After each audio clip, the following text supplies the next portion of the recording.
Paano natin iisipin ang kaharian ng Diyos?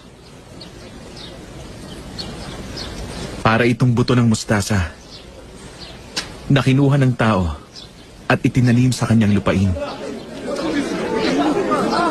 Ang pinakamaliit na buto sa mundo. Pero, kapag itinanim,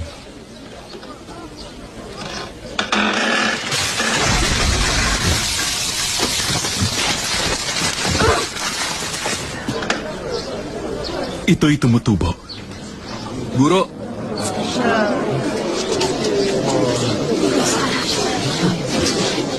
Isa siyang lumpo. oo nga.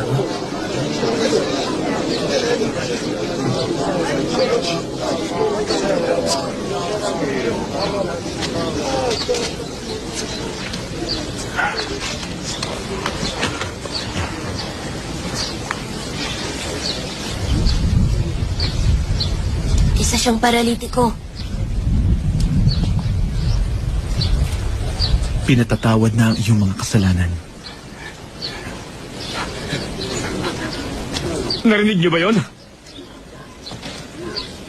Nagpatawad siya ng kasalanan.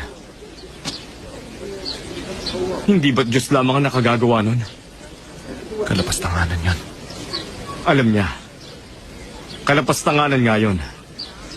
Yan ba ang iyong nais, kaibigan?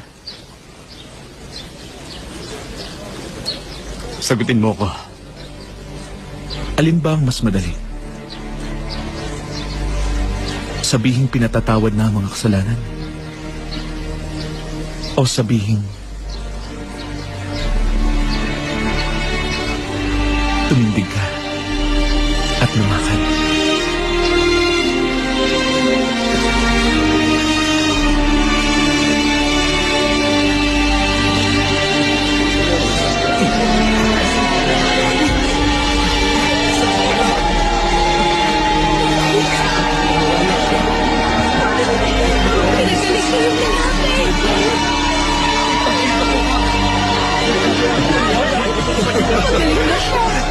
Sandali!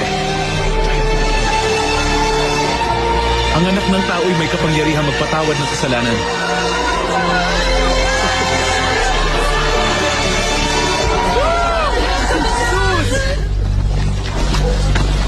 Hintay! Ano ba ang bagay na ito? Kahit si Moises hindi inisip na makapagpapatawad siya ng kasalanan. Narinig mong sinabi ng aming guro. At anong kapangyarihan ang akala niyang meron siya? Kapangyarihan niya mismo. Kalapastanganan yon. Tanging Diyos lang ang makapagpapatawad. Maaari siyang batuhin hanggang mamatay.